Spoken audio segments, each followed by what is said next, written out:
qu'il faut faire. Quand on parlera de l'économie, on verra, mais quand l'économie va aller mieux, quand la croissance va être relancée, quand on aura du travail, on ne parlera plus tellement des jeunes gens qui avaient pris les armes. Ce sera un souvenir lointain et ce sera heureux ainsi. Mais il faut une loi de programmation militaire faite par eux. Assure l'évolution dans l'armée, les grades. Mais les pratiques n'ont pas changé depuis le temps où le Premier ministre était aux affaires. Ah non, les pratiques n'ont pas changé. Ce sont des militaires qui font des propositions et le chef d'état-major les transmet au ministre, le ministre me les amène. Mais moi, j'appelle tous les chefs de corps avant de prendre les décisions. Très bien. Votre temps a été épuisé. On va embrayer sur la sécurité, l'insécurité qui est préoccupante dans ce pays. Agression à domicile, braquage, coupeur de route. Parfois, on paraît impuissant devant tous ces phénomènes. Comment faire, M. Babo, pour assurer la sécurité des personnes et des biens dans ce pays? Il faut renforcer la gendarmerie et il faut renforcer la police. Nous avons commencé à mettre des bataillons de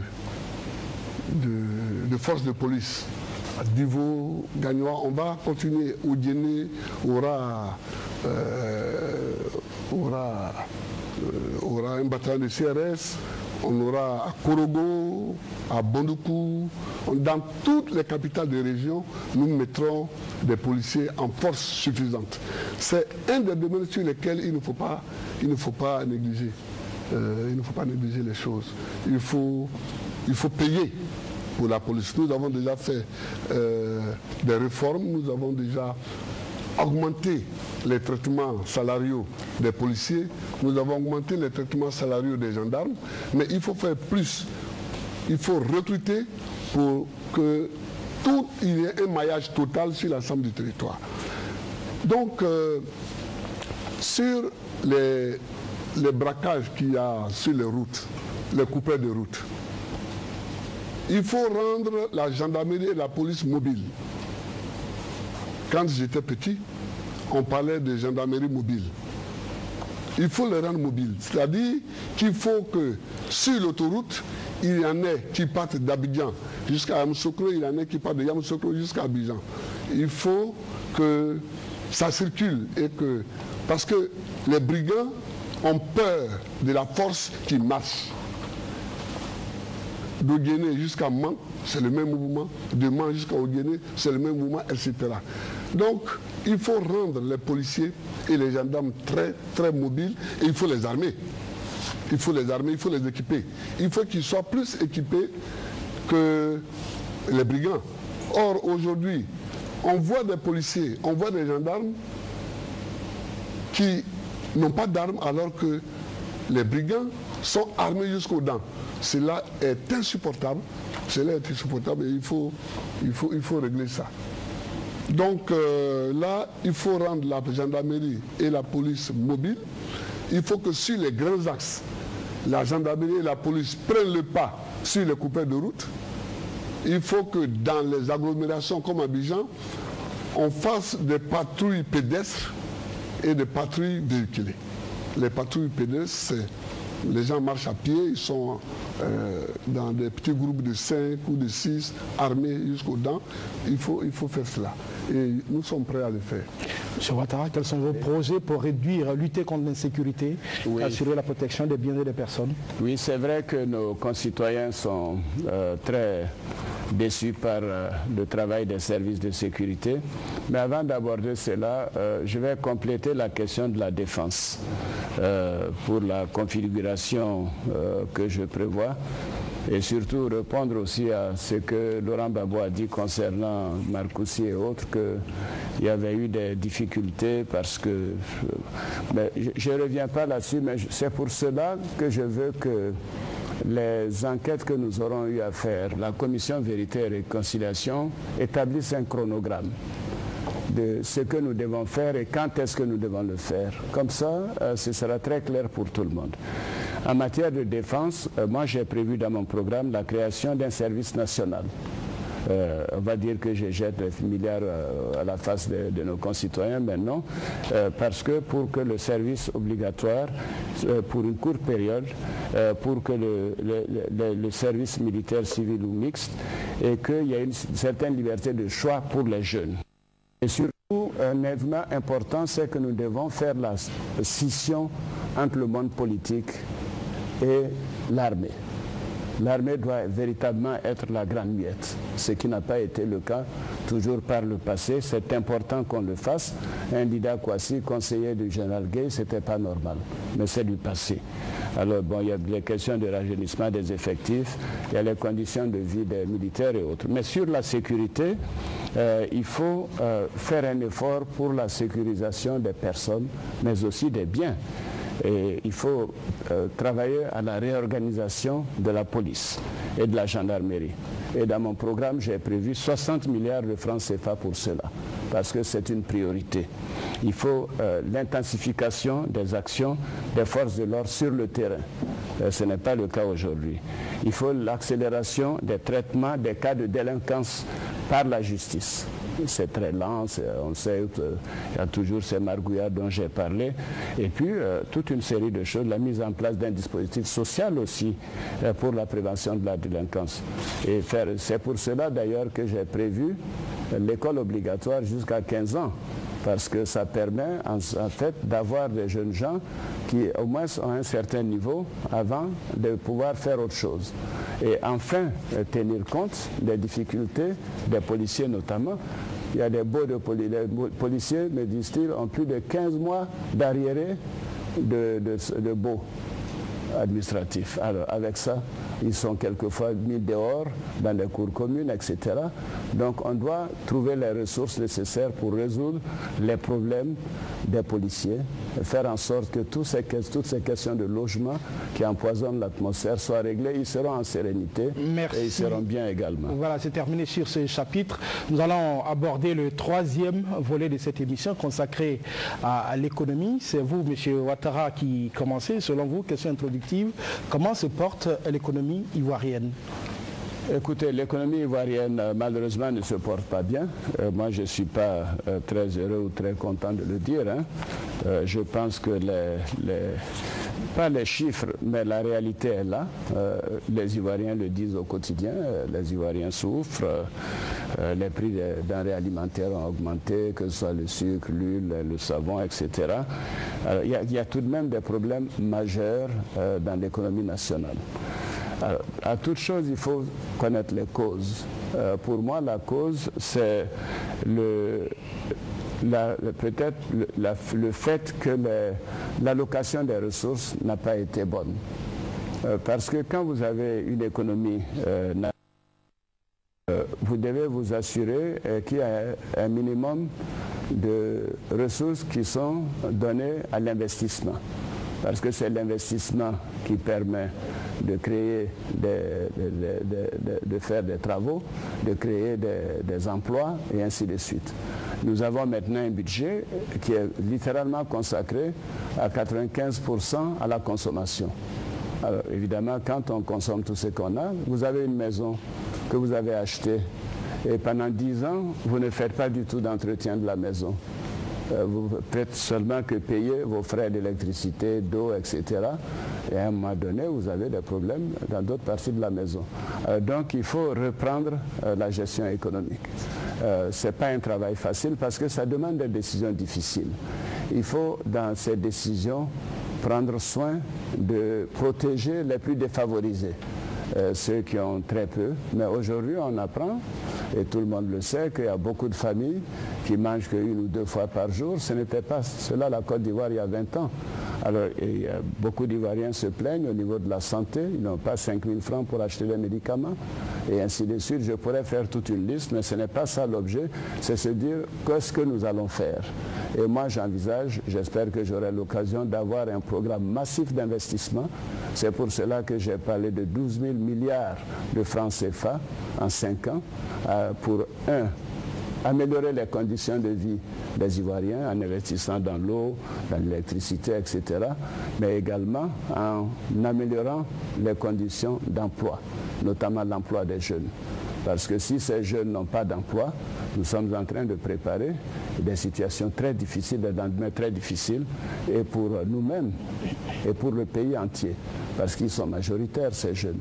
Donc il faut leur trouver des emplois et le faire très rapidement, et j'ai les moyens de le faire, parce que c'est ça que je sais faire le mieux. Très bien, vous aurez l'occasion de nous développer ce que vous proposez. Monsieur Laurent Gbagbo, quel est votre diagnostic de l'économie ivoirienne? Oui, l'économie ivoirienne est malade, en partie parce qu'il y a la guerre. Et vous savez, pendant qu'on sortait de la crise militaro-politique, j'ai repris les négociations que j'avais avec les institutions de Bretton Woods. Parce qu'on avait commencé à discuter. Dès que je suis arrivé au pouvoir, j'ai trouvé une dette de 6 700 milliards. Ce n'est pas moi qui les ai contractés. Mais cette dette était assurément trop forte pour un petit pays comme la Côte d'Ivoire. Donc nous avons commencé à négocier. Ça marchait très bien. Keller est venu ici, il a même dormi ici. Il est parti et puis la guerre a éclaté. Les FMI et la Banque mondiale se sont retirés et puis nous avons donc continué à vivre sur nos propres recettes. Après la signature des accords de Ouagadougou, j'ai repris langue avec les institutions de Bretton Woods et nous avons bien évolué. Nous avons bien évolué, nous avons eu le point de décision et il y a quelques conditions à remplir pour avoir le point d'achèvement. Et ça, les élections sont une condition. Même si elles ne sont pas une condition écrite, les élections sont une des conditions. Après les élections, nous aurons le point d'achèvement. Cela nous rapportera de l'argent. Au minimum 500 milliards par an. 500 milliards par an que nous gagnerons au lieu de les utiliser pour rembourser le service de la dette. Avec ça, nous pourrons faire beaucoup de choses. Création d'investissements dans le secteur productif, etc. Création des écoles, des dispensaires, etc. Mais on a mieux. Nous continuons à travailler sur le pétrole, à travailler avec beaucoup de compagnies étrangères qui ont de grandes renommées. Nous allons avoir du pétrole. Et à part le pétrole, il y a le manganèse, il y a le fer, la tintalite, etc. Et nous sommes heureux que la Guinée ait achevé son processus électoral parce que sur le monde Nemba, il faut absolument que les trois pays, Côte d'Ivoire, Guinée, Libéria, travaillent ensemble pour l'exploitation des minéraux. Et cela doit aller de pair avec la construction d'un chemin de fer Touba-San Pedro. Donc nous travaillons et les perspectives sont bonnes. Je voudrais dire aux Ivoiriens de ne pas céder au pessimisme. C'est pourquoi nous faisons tout pour sortir de la crise. Pour sortir d'abord de la guerre, nous sommes sortis de la guerre, pour sortir de la crise. Quand nous allons en sortir totalement par les élections, nous aurons de l'argent pour investir. Et quels sont les secteurs prioritaires pour la relance économique et quelle place allez-vous accorder à l'agriculture qui est l'épine dorsale de notre économie? Oui, c'est moi. Bon. L'agriculture est aujourd'hui l'épine dorsale de notre économie. Elle a été diversifiée au niveau de l'agriculture d'exportation depuis Houphouët-Boigny. Bon, il y avait le café et le cacao. Aujourd'hui, il y a l'EVA, il y a l'ananas, il y a la banane, il y a l'acajou, les noix d'acajou, etc. Donc, l'agriculture d'exportation a été diversifiée, c'est une bonne chose. Il faut mettre l'accent sur l'agriculture vivrière.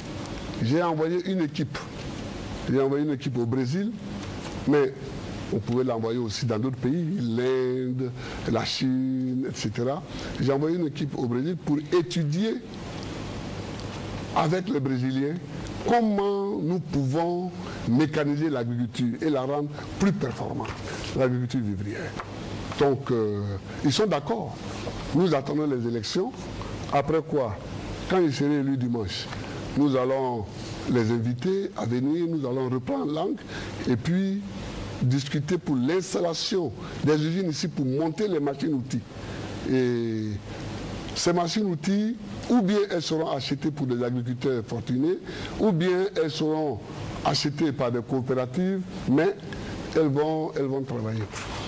Mais il y a mieux que ça. Pour le cacao, nous sommes leaders mondial.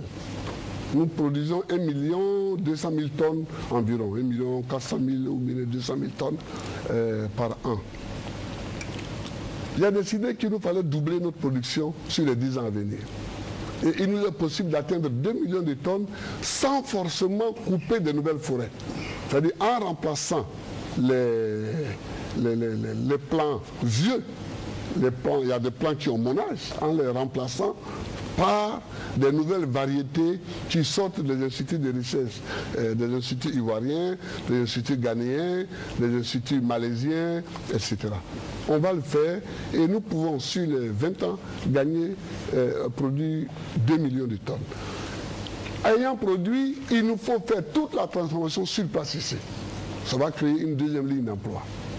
Et tous nos gros clients qui nous achètent le cacao en fève sont d'accord avec cette idée. Ils sont d'accord. Donc, il nous restera à négocier. Si nous pouvons mettre une usine par département producteur, une usine au moins, parce qu'un département comme Soubré, comme San Pedro, comme Tabou, qui produisent beaucoup, ils devront avoir plus d'une usine. Mais il nous faudra faire ça. Donc, augmenter notre production, doubler notre production de cacao et transformer tout ce que nous produisons comme cacao ici, au moins pour le premier broyage. M. Ouattara, quels sont dans votre programme les secteurs prioritaires pour la relance de notre économie et quelle place accorder à l'agriculture ivoirienne? Oui, je voudrais d'abord dire à mes compatriotes que la pauvreté n'est pas une fatalité. Ce pays était prospère il y a 20 ans, il y a 25 ans. Nous étions parmi les leaders. Moi, j'étais directeur Afrique dans les années 80. Nous avions une économie plus forte que la Tunisie, le Maroc et beaucoup d'autres pays, le Ghana. Et malheureusement, il y a une détérioration. Je connais les souffrances des uns et des autres. Je sais que la plupart des prix ont doublé depuis 10 ans. Que ce soit le riz, que ce soit l'huile, que ce soit certains denrées primaires, ainsi de suite.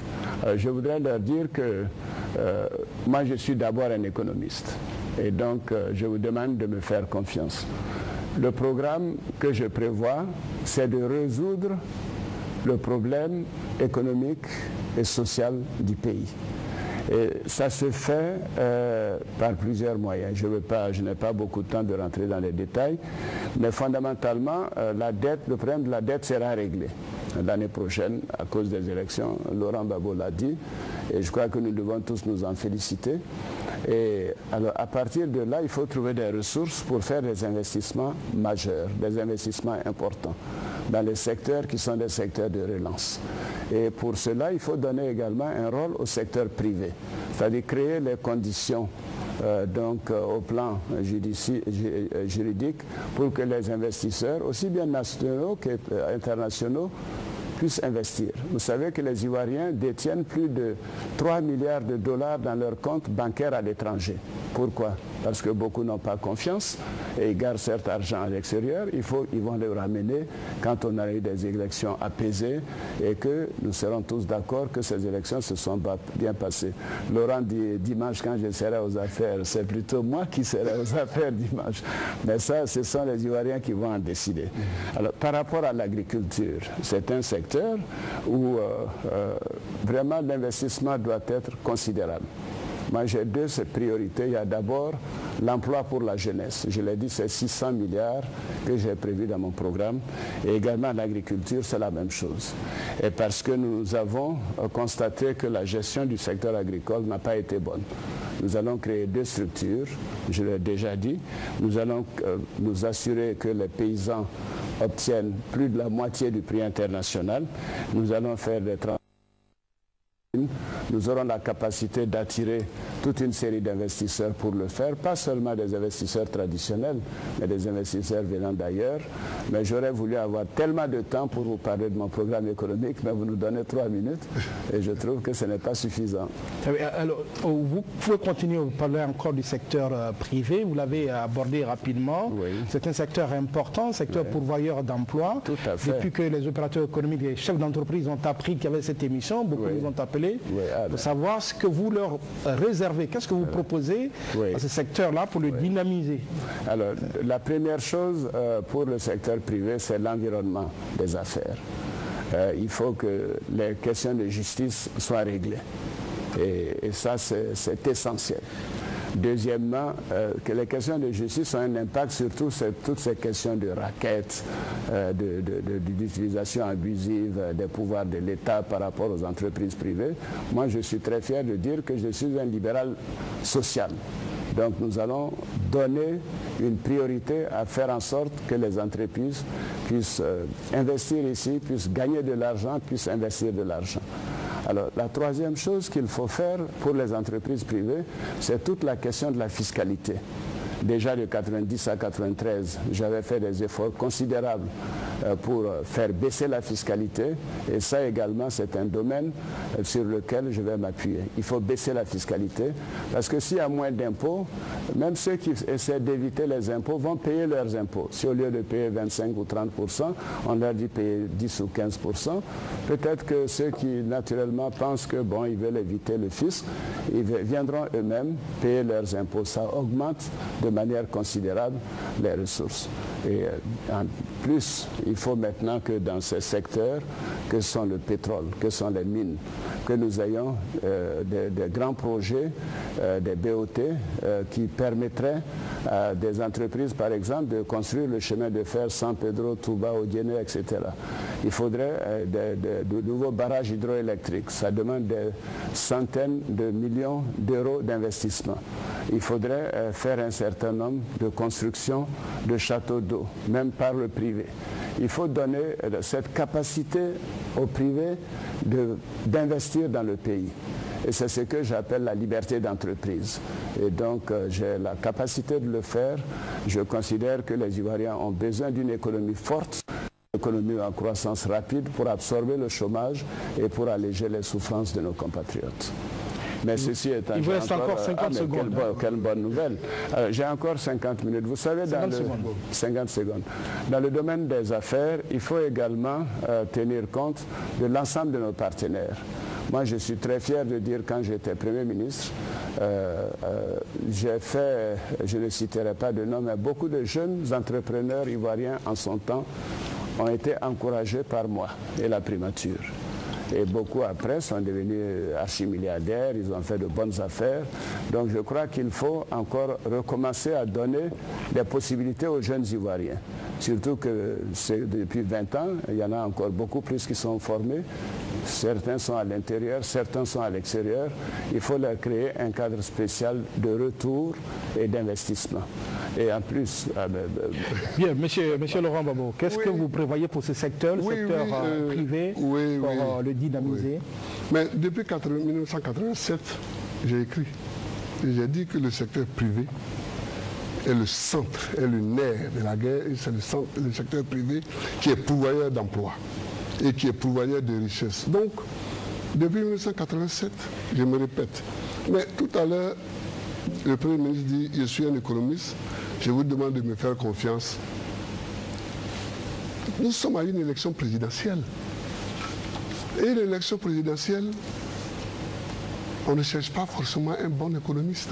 Ça, c'est vrai. Voilà. Mais ça ne fait pas de parce mal. que, non, parce que des grands dirigeants, des grands chefs d'État dans ce monde n'étaient pas du tout économistes. De Gaulle, en France, était militaire.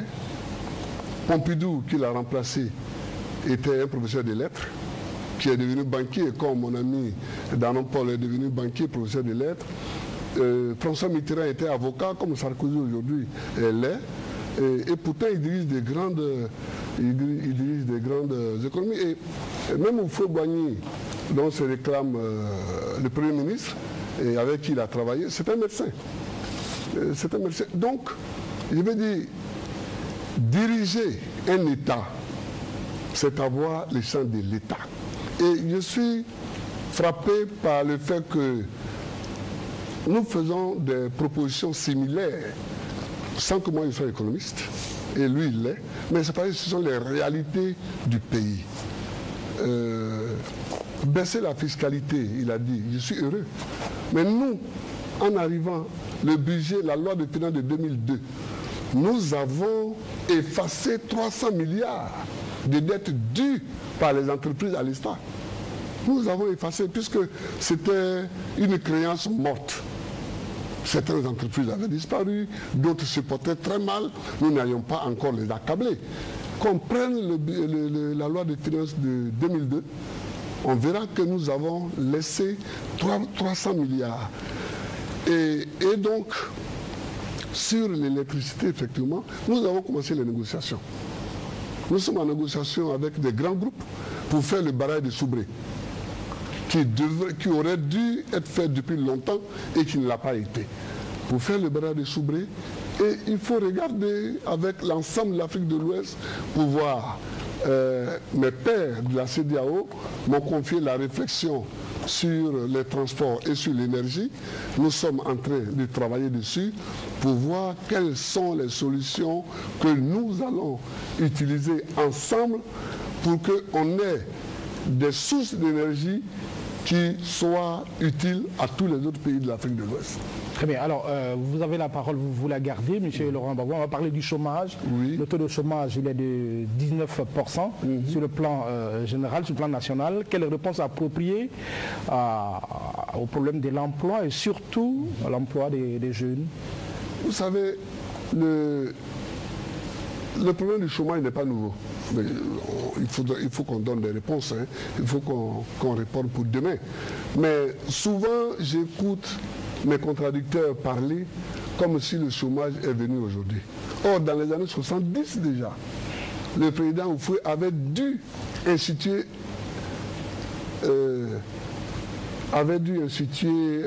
comment dirais-je, une allocation chômage.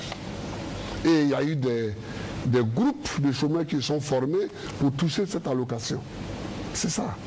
Donc le problème du chômage, il est formé et il existe depuis au moins 40 ans en Côte d'Ivoire. Mais et il a été aggravé aujourd'hui par la guerre. Il a été aggravé aujourd'hui par la guerre. Et je dirais même, comme Obasanjo l'a dit en 2001, travaillons ensemble au niveau de la CEDEAO pour lutter contre le chômage, sinon il y aura des rébellions dans tous les pays de l'Afrique de l'Ouest. Parce que quand des jeunes n'ont pas de travail, n'importe quel démagogue peut venir les trouver. Et puis leur dit, je te donne 200 000 francs, prends une Kalachnikov, va faire la guerre à celui-ci, va faire la guerre à celui-là. Donc il faut le prendre à bras le corps. J'ai parlé tout à l'heure de l'agriculture. Je parle de l'agriculture vivrière. J'ai dit, par exemple, que les jeunes ivoiriens, il y a beaucoup que j'ai aidés, moi aussi, monsieur le Premier ministre, que j'ai aidés, qui sont installés, qui sont aujourd'hui prospères. Et je m'en réjouis. Et je me réjouis que vous l'ayez fait. J'ai lu votre petit livre là, et votre livre d'entretien, je me réjouis que vous l'ayez fait. Mais, par exemple, les ignames qui sont produites à Bandoukou, à Korogo, à Odiéné, les jeunes Ivoiriens se désintérestent de ces ignames, alors qu'aller les chercher, venir les vendre sur les marchés du centre et du sud, rapporte de l'argent.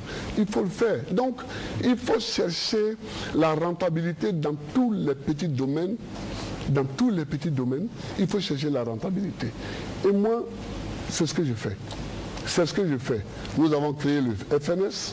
Je ne suis pas content parce que je souhaite que ça aille plus rapidement, mais le FNS a quand même créé des centaines de petites entreprises, donc des milliers d'emplois. Hein? Le Fonds national de solidarité, en pleine guerre, nous l'avons créé. En pleine guerre. C'était en 2003 ou en 2004 que nous l'avons créé. Mais donc, quand nous serons dans la paix et que nous aurons la remise de notre dette, nous pourrons faire beaucoup plus. J'ai dit que j'allais créer une banque pour l'emploi. Une banque pour l'emploi. Pour le moment, les banques qui existent, une va être chargée de financer les petites entreprises. Très bien. M. Ouattara, quelle réponse appropriée au problème de l'emploi et particulièrement celui des jeunes? Oui. Non, je voudrais d'abord rebondir sur ce qu'a dit Laurent Gbagbo concernant le fait que d'en soi économiste ne soit pas quelque chose d'important ou d'essentiel pour exercer la fonction suprême. Je suis entièrement d'accord avec lui. Mais ce que je voulais dire à mes compatriotes, c'est que la crise que nous vivons aujourd'hui est une crise économique et une crise sociale. Bon, donc vous conviendrez avec moi qu'un médecin généraliste sait très bien si on a un rhume ou quelque chose, mais que s'il faut opérer quelqu'un, il faut un chirurgien. Voilà, c'est ce que je voulais dire. Et qu'il faut par conséquent tenir compte de cela. C'est important qu'on adresse de manière vigoureuse les questions économiques, les problèmes économiques que nous rencontrons. Alors, il a également dit que beaucoup de choses s'expliquent par le fait de la guerre. C'est vrai, la crise est douloureuse, elle est difficile, elle a des conséquences terribles pour les familles, mais nous devons nous dire qu'il faut aller au-delà, parce que beaucoup de pays ont été en guerre, mais après se sont reconstruits. Donc, moi je crois qu'il faut vraiment que Laurent Gbagbo dise à ces gens d'arrêter de dire toujours c'est la guerre, c'est la guerre. Ça n'honore même pas le candidat. Parce que ce dont il s'agit, c'est ce qu'on doit faire maintenant et aujourd'hui et pour le plus. L'accord de signé a été signé, l'accord de Ouaga a été signé depuis 4 ans. Depuis 4 ans, on est en paix. Moi, je le lui ai dit personnellement. J'apprécie. Alors, donc, ça fait 4 ans. Donc, vraiment, mettons-nous au travail. Essayons d'adresser les problèmes des Ivoiriens et voir comment le faire. Alors, moi, je pense que dans le cadre de trouver des ressources pour relancer l'économie, il y a tout ce que j'ai cité avant, donc que ce soit l'allègement de la dette, les questions d'amélioration des recettes et ainsi de suite, mais il y a également la réduction du train de vie de l'État. Parce que c'est ce que j'avais fait en 90. Pourquoi en 90 les salaires n'ont pas été coupés en Côte d'Ivoire, les salaires des fonctionnaires, alors que ça a été coupé au Cameroun, au Sénégal, un peu partout? C'est parce que j'avais réduit le train de vie de l'État. Et il faut réduire le train de vie de l'État. Et à partir de là, on dégage des ressources qui permettront de construire des universités, qui permettront de construire des écoles, etc.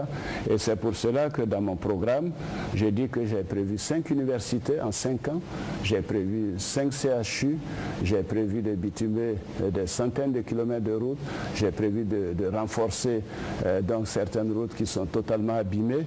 Je pourrais continuer la liste. Donc nous avons besoin d'un plan ivoirien de reconstruction de la Côte d'Ivoire. Et c'est comme cela que je vois donc la suite. Et puis alors, les Ivoiriens n'ont de cesse d'interpeller les pouvoirs publics sur la cherté de la vie. Les salaires sont bloqués depuis plusieurs années. Les prix des produits de première nécessité flambent. Le kilo de viande est passé de 1600 francs à plus de 2000 francs. Le kilo de sucre de 600 francs à 1000 francs. Et la liste n'est pas exhaustive. Qu'est-ce que vous comptez faire pour soulager vos compatriotes? D'abord, M. Ouattara. Oui, tout d'abord, je suis d'accord que l'on prenne le kilo de viande qui est à 2000 francs, le litre d'huile, le kilo de sucre, etc. 50 francs, tout ce que vous avez dit. Je suis d'accord avec ça, même le ticket de bus qui est à 200 francs. Tout ça est vrai. Mais dans la réalité, nous avons un pays où le problème fondamental est le problème du chômage. Vous savez, quand on a un salaire modeste, et que tout le monde travaille dans la maison, on ne sent pas les difficultés de la même manière. Mais aujourd'hui, qu'est-ce qui se passe? Moi, j'ai visité des familles pendant la campagne ici, et quelquefois, il y a 7, il y a 8 enfants qui sont là. Ils viennent d'avoir leur BTS, etc. Ils n'ont pas d'emploi. La maman me disait qu'elle se lève à 4 heures du matin pour aller chercher de l'eau. Le papa est retraité. Ils n'ont rien. Ils ont peut-être 120 000 francs de pension du papa. La femme n'a rien pour son commerce. Les enfants n'ont pas de travail. À partir de là, la cherté de la vie est un problème, mais le problème fondamental également, c'est le chômage. Nous avons la chance d'être dans une union monétaire. Je ne veux pas faire de la pédagogie économique ou monétaire. Et c'est grâce à ça que les prix sont élevés, mais ne sont pas aussi élevé que dans les pays voisins. Si vous allez au Ghana ou bien vous allez même dans des pays comme le Nigeria, vous verrez que les prix augmentent beaucoup plus vite. Nous, l'ancrage monétaire que nous avons nous a protégés, mais cela ne suffit pas. Alors donc je reviens sur ce que je viens de dire. La solution, c'est vraiment de relancer l'économie. C'est d'avoir un plan ivoirien de redressement de la Côte d'Ivoire, de relance de la Côte d'Ivoire, avec 12 000 milliards sur 5 ans. On peut les trouver. Et puis nous aurons après ces élections le soutien de la communauté internationale, mais par-dessus tout la confiance des Ivoiriens pour pouvoir faire cela. Et une fois qu'on aura engagé ces chantiers, vous verrez que le chômage va diminuer et les souffrances des familles vont diminuer, parce que si vous avez 4 enfants, il y a 2 qui trouvent un emploi dans un an, ça change totalement la situation dans la famille. Mais si ça continue comme ça, on ne va jamais s'en sortir. Donc moi, je suis confiant parce que nous avons un peuple travailleur. Les Ivoiriens l'ont démontré par le passé, que ce soit dans l'agriculture, que ce soit dans l'industrie, que ce soit dans le commerce, que ce soit dans le transport, les Ivoiriens travaillent. Et donc il faut que nous fassions en sorte que ce travail produise des effets au plan économique et que ce gâteau que nous aurons, une partie soit utilisée à faire du social pour les plus défavorisés de la nation. Monsieur Gbagbo. Je voudrais dire au Premier ministre de ne pas trop utiliser le mot gâteau parce que ça fait penser à quelqu'un, ça n'a pas été bien. Bon, c'était un peu pour déconcentrer. Mais le chômage... C'est parce que j'aime le gâteau, moi. Le chômage, c'est la lèpre des pays modernes. Le chômage, c'est la lèpre des pays modernes. Il faut la considérer comme telle et il faut des traitements chocs. Mais j'ai dit au Premier ministre que la guerre ne peut pas être considérée comme une excuse.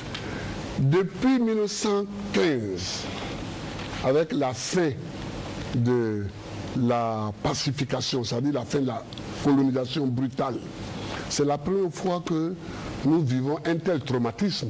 C'est la première fois que nous sommes confrontés à une telle situation.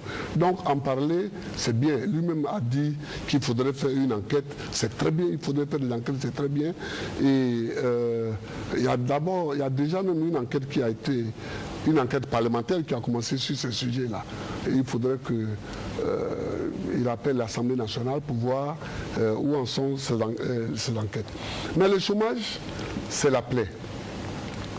Il faut absolument mettre tout ce qu'on a dans la lutte contre le chômage. Alors, il y aura en même temps la lutte pour améliorer les infrastructures ou en créer de nouvelles. Il y aura en même temps la lutte pour construire des universités, des CHU.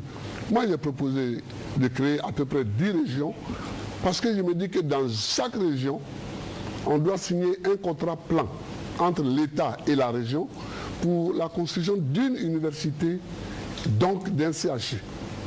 Une université, donc parce qu'un CHU est un établissement universitaire. Donc il faut le faire, mais tout ça c'est l'investissement.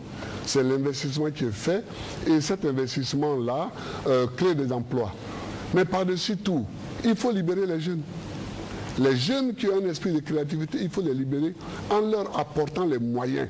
Moi, je suis heureux que le Premier ministre ait dit qu'il a aidé des jeunes à trouver les moyens pour investir. Là, il y a... Parce qu'il y a 3 axes pour faire les emplois. L'axe de la fonction publique, mais il faut dire aux Ivoiriens que tous les Ivoiriens ne peuvent pas être fonctionnaires et que notre État va s'écrouler si on le fait, mais c'est un axe. Surtout pour recruter des policiers, des gendarmes, des enseignants et des médecins et des infirmiers.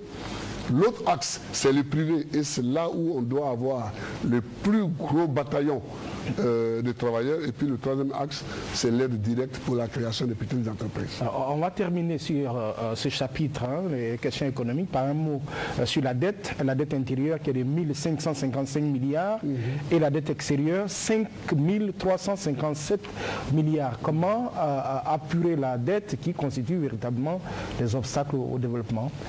Monsieur Laurent Gbagbo. Ah, c'est à moi que vous... Oui, mais sur la dette extérieure, j'ai déjà indiqué.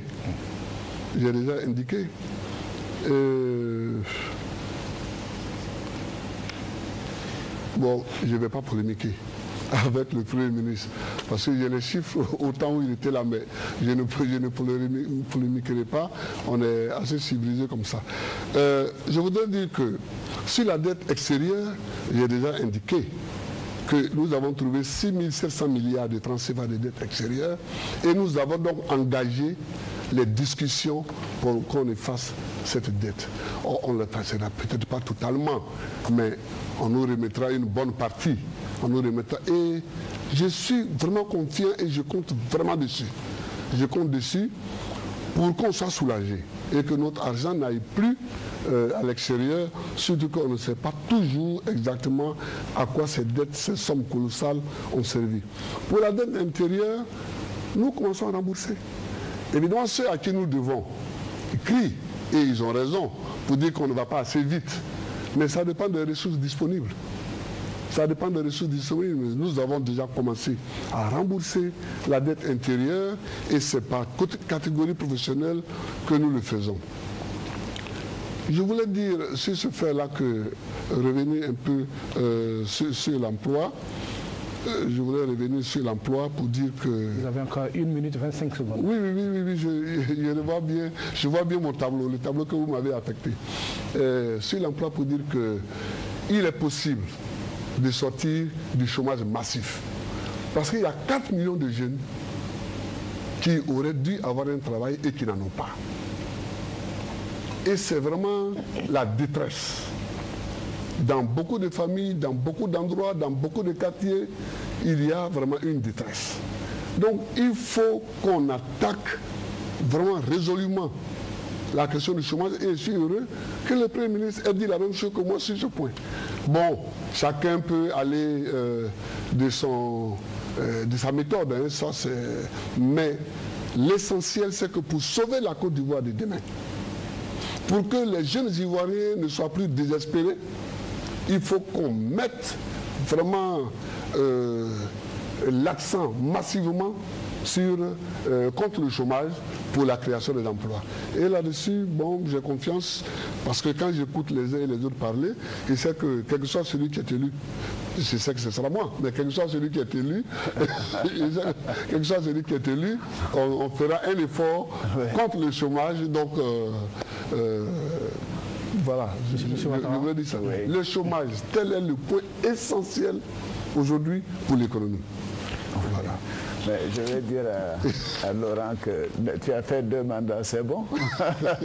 Non, j'ai fait un mandat en 2, à cause de vous. Non, parce que il dit il sera élu. Non, mais, et puis je suis surpris d'ailleurs, je dois te dire que d'habitude on se tutoie, on s'appelle Alassane, Laurent, non, mais et ce soir tu es là, tu dis Monsieur le Premier ministre. Non, mais parce qu'on est dans une émission télévisée. Donc, il faut que les Ivoiriens le sachent, qu'ils sachent que nous n'avons pas de problème. En conclusion, je le dirais. Bon, c'est-à-dire, comme nous sommes dans un débat... Il a profité pour prendre mon temps. Non, remettez son temps. Non, je voudrais dire que nous sommes dans un débat et ce débat, il est un peu solennel. Oui, bien sûr. C'est la première fois que les Ivoiriens voient ça. Donc, je veux lui conserver son caractère solennel. C'est pourquoi. Sinon, dès qu'on sort d'ici, je t'appellerai à ça. Ça n'empêche pas que nous puissions nous appeler comme on s'appelle d'habitude. Pour toute la sincérité que je souhaite que nous ayons à l'endroit de nos compatriotes. Voilà. Donc, pour la dette intérieure, vous savez, la difficulté des économies en panne comme la nôtre ne peut se régler que c'est comme une pompe qu'on relance, vous voyez. Et la dette intérieure, en payant la dette intérieure, on permet aux entreprises d'avoir de l'argent et d'aller donc beaucoup plus vite par rapport à tout ce qui a trait au recrutement, au paiement des fournisseurs et ainsi de suite. Donc pour moi c'est une priorité, c'est 1500 milliards de dettes intérieures.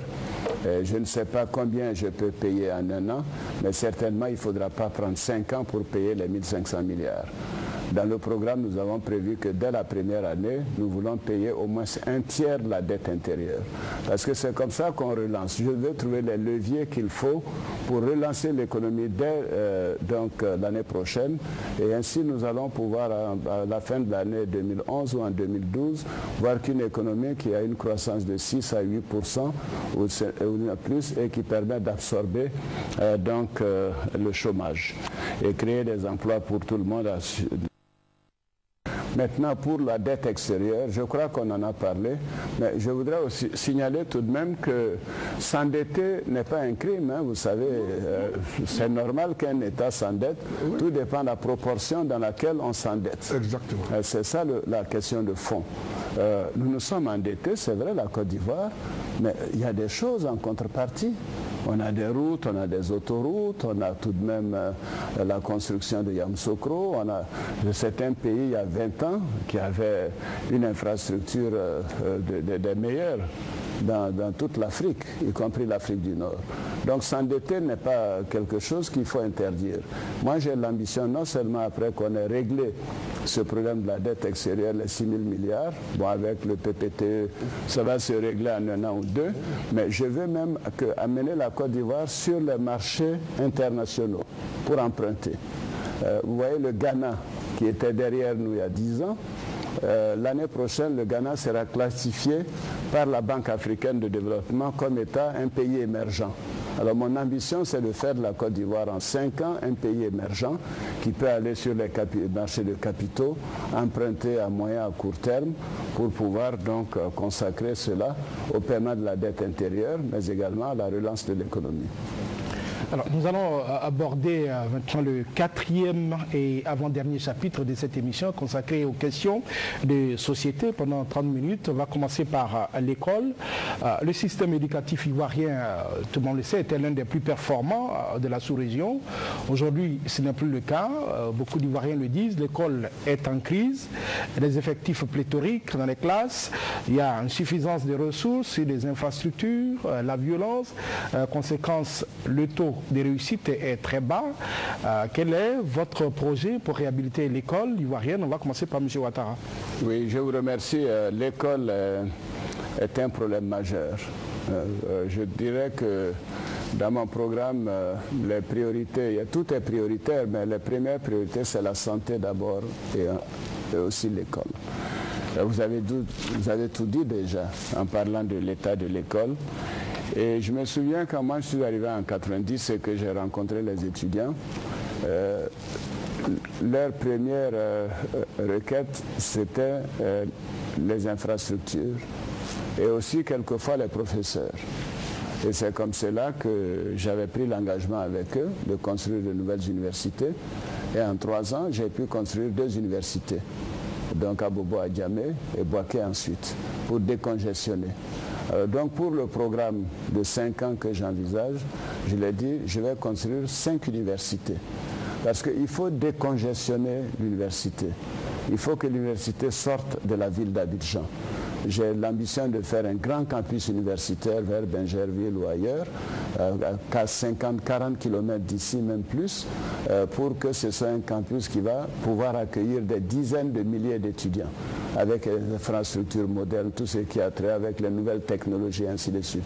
C'est important parce qu'à partir de là, il y a une aération et les étudiants se trouveront dans un environnement où la violence ne prendra plus le pas. Parce que aussi la promiscuité, toutes ces questions donc de logement, de bourse, d'indemnité créent des difficultés. Donc ça, il y a les infrastructures qu'il faut régler. Mais il y a également la question fondamentale de l'enseignement lui-même. Moi, je ne suis pas enseignant de profession, mais mon comité d'experts me dit qu'il faut qu'on révise notre programme pédagogique et que nous avons du retard par rapport aux pays voisins, sans compter avec les pays occidentaux. Donc il y a l'infrastructure, il y a donc la pédagogie, mais il y a également la formation des enseignants et le recrutement des enseignants. Et nous avons fait un calcul dans notre programme. Vous savez, il y a 700 000 naissances en Côte d'Ivoire chaque année. C'est pratiquement autant qu'en France. Alors quand vous faites le calcul de tout ça, vous verrez que pour l'école, il faut recruter des dizaines de milliers d'instituteurs sur les 5 ans. C'est que vous verrez, quand j'ai dit 60 000 instituteurs, c'est parce que la démographie l'exige. Donc nous avons un investissement massif également à faire dans l'école et nous devons construire des infrastructures, nous devons recruter des professeurs, des instituteurs et nous devons faire en sorte que la pédagogie globale soit révisée par ceux dont c'est le métier. Monsieur Babo, comment réhabiliter l'école ivoirienne? Ce qu'il dit est une bonne chose, mais il faut que je relève certaines... parce que les Ivoiriens sont vraiment dans l'émotion, plus que dans les faits. En 1991, ils disent que l'école a chuté aujourd'hui, mais en 1991, pour le CEP et l'entrée en 6e, on avait 21% de réussite. 1991. En 2002, on a 64% de réussite. Au BEPC, on a eu en 1991 31% de réussite. En 2002, on a eu 36,45% de réussite. Au baccalauréat, en 1991, on a eu 27,25% de réussite. En 2002, on a eu 27,25% de réussite. Je vais prendre en 1994, CEP est entré en 6e, 37,34% de réussite. En 2004, nous avons 68,94% de réussite. Au BEPC, en 1994, nous avons 7,85% de réussite. En 2004, nous avons 31,43% de réussite. Au baccalauréat, en 1994, on avait 13,52% de réussite. En 2004, nous avons 71% de réussite. Donc les Ivoiriens sont dans l'émotion actuelle. Ils ne regardent pas les chiffres. Nous faisons mieux aujourd'hui qu'il y a 20 ans. Nous faisons mieux aujourd'hui qu'il y a 20 ans. Malgré tout, nous faisons mieux qu'il y a 20 ans. Ceci dit, ça ce n'est pas pour nous excuser, mais ceci dit, il faut maintenant, au niveau de l'école primaire et de l'école secondaire, il y a un problème. Quand on crée un centre où les enfants déjeunent, c'est-à-dire une cantine scolaire, le taux de scolarisation est plus fort et les enfants travaillent mieux. Je vais nommer un secrétariat d'État à l'éducation nationale qui sera chargé des conditions de vie des écoliers, des élèves et des étudiants. Parce que c'est là où notre système pêche. Les écoliers, les élèves et les étudiants ne sont pas assurés de vivre bien. Donc nous allons créer un secrétariat d'État pour ça. Ensuite, il faut introduire l'anglais dès l'école primaire. Il vous reste 10 secondes. Oui, il faut introduire l'anglais dès l'école primaire et aucun étudiant ne doit sortir de l'université s'il n'a appris à manipuler l'informatique. Alors, on parle de la santé qui coûte cher. Les Ivoiriens n'arrivent pas à se soigner convenablement. Les hôpitaux démunis, désertés par des membres du corps médical, démotivés. Comment permettre aux Ivoiriens de bien se soigner et à moins de frais? Écoute, la santé coûte cher. Il faut le dire aux Ivoiriens. Et depuis, je essaie de le dire. Mais pourtant, il faut les soigner. Donc, il faut créer les conditions pour que chacun suive les traitements que son état de santé nécessite.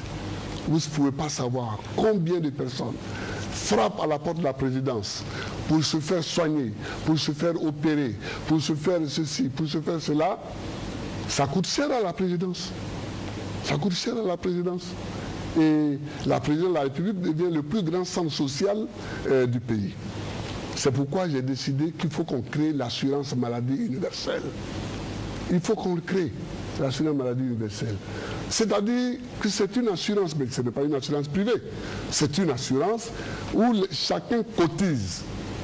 Chacun cotise et une fois qu'il a cotisé, il a un papier, une carte à partir de laquelle on peut le soigner gratuitement. C'est-à-dire, ce n'est pas gratuitement, c'est-à-dire sa caisse d'assurance maladie va payer. Pour les paysans, il y aura la caisse sociale agricole, et là, on pourra prendre déjà sur le café, le cacao, les VA, les palmiers à huile, etc., pour créer leur caisse. Pour les fonctionnaires et les employés du privé, on va discuter. J'avais proposé 5% sur les salaires mensuels, mais ça, ce sera à discuter. Pour tous les autres qui ont plus de 18 ans et qui n'ont pas d'emploi, on va fixer un forfait, soit 10 000 francs, soit 20 000 francs, mais les gens étudient ce cas. Donc voilà, la santé, évidemment, il faut construire.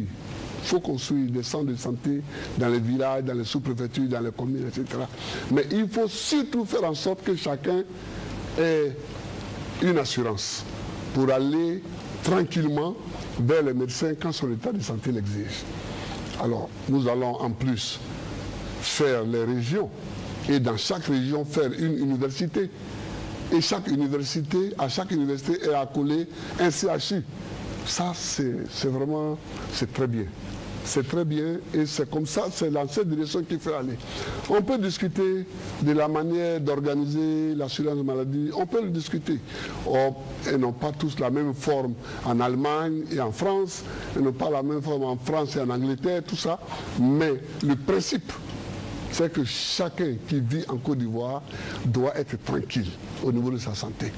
Quand il a une mauvaise santé pour une raison ou pour une autre, il doit être capable d'être en face d'un infirmier ou en face d'un médecin ou en face d'un spécialiste pour les soins que son état nécessite. Monsieur Ouattara, comment comptez-vous permettre aux Ivoiriens de bien se soigner et à moins de frais? Oui, je l'ai dit que si j'ai pu m'exprimer ma première priorité, je l'ai dit tout à l'heure, parce qu'un citoyen en bonne santé est un citoyen productif. Donc qui peut travailler plus, qui peut permettre à la collectivité d'avoir plus d'argent, plus de disponibilité, ainsi de suite.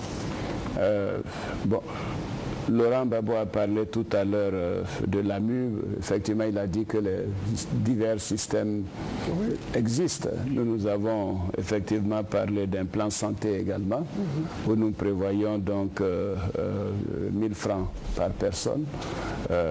Et ceci permet de prendre en charge les personnes dans les centres de santé et les hôpitaux publics, et surtout de le faire gratuitement pour les personnes les plus défavorisées. C'est important, et qu'ils auront les médicaments de base quand c'est nécessaire, contre le palu, l'aspirine, des choses comme ça. Mais au-delà de tout ça, il faudrait quand même parler de la réalité de la situation aujourd'hui. Aujourd'hui, l'espérance de vie est tombée en Côte d'Ivoire à 46 ans. Il était à 55 ans en 1993. La malnutrition touche un enfant de moins de 5 ans sur 3. Et sa forme aiguë, donc un enfant sur 15. Sur 3 personnes dépistées séropositives qui devraient être traitées, 2 ne bénéficient d'aucun traitement.